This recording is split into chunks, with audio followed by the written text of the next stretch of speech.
Okay, so today we're going to go through and take a look at Civilization 6, current iteration Gathering Storm, and set up a custom game.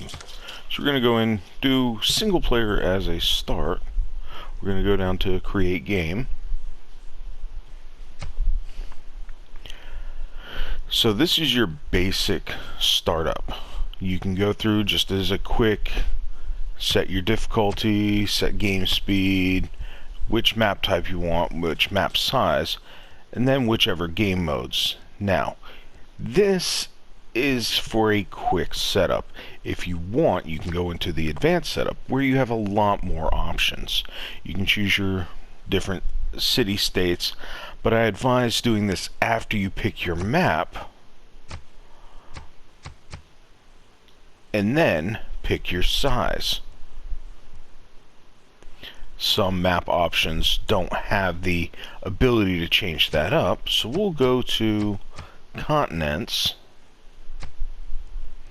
You can set huge, dual, any size you want. Now, this does change the scale of the city-states. Not necessarily a good thing, not a bad thing. The more city-states you have, however, the more lag you may run into, because between turns, that's more the system has to process. So, you can go through and even change what leaders are available.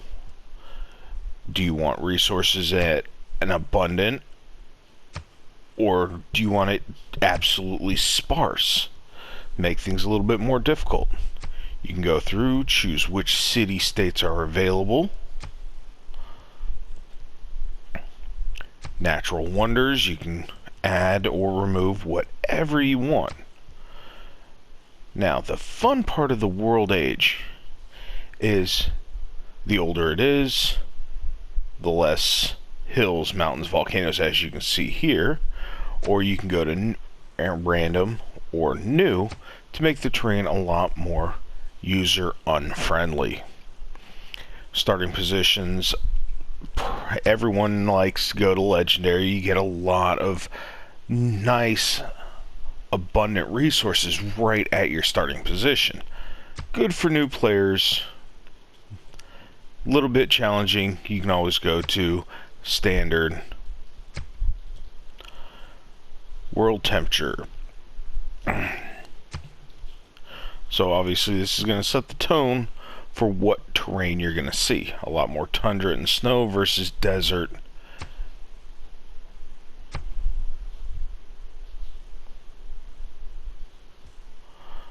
Rainfall, you're going to have more, again, more woods, rainforest, marshes versus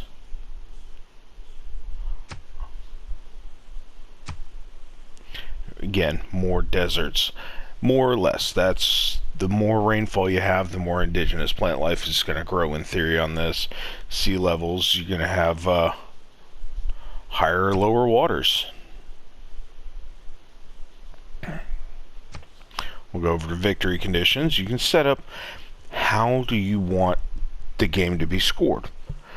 You can either win by culture, diplomatic, domination, religious, science, or score victories. These will set up if you say are constantly a culture victory.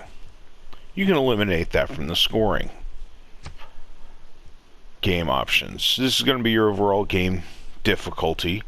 What area you start. Obviously, if you start at a later era, you're going to have a few extra things started up. Game speed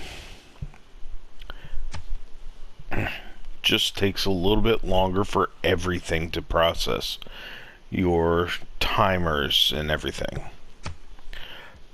Term limits, that's going to be how many turns are in the game.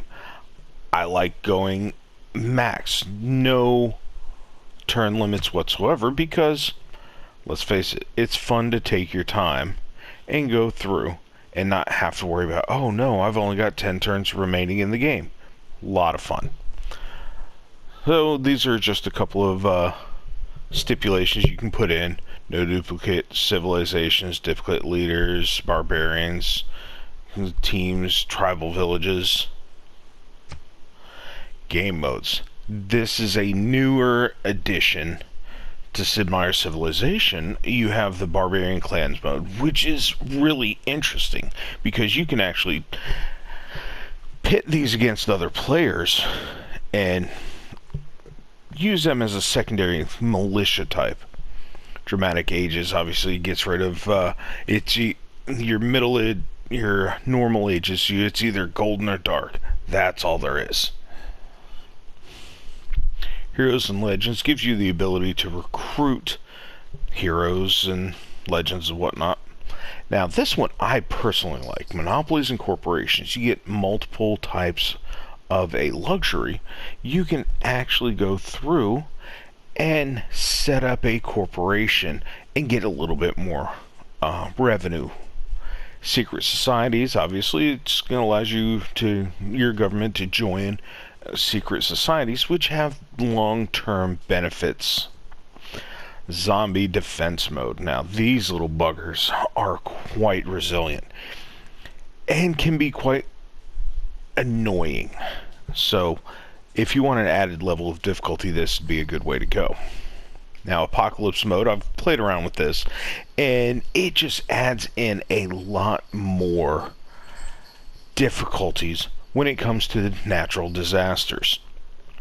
This is kind of self-explanatory. Tech and civic shuffle. Certain technologies can be unlocked earlier. This can put you at an advantage, or possibly even a disadvantage if you get late game techs unlocked early and can't have the resources to get them. Then you can go through, set what country you want to start as. Then, start button, and you're good to go.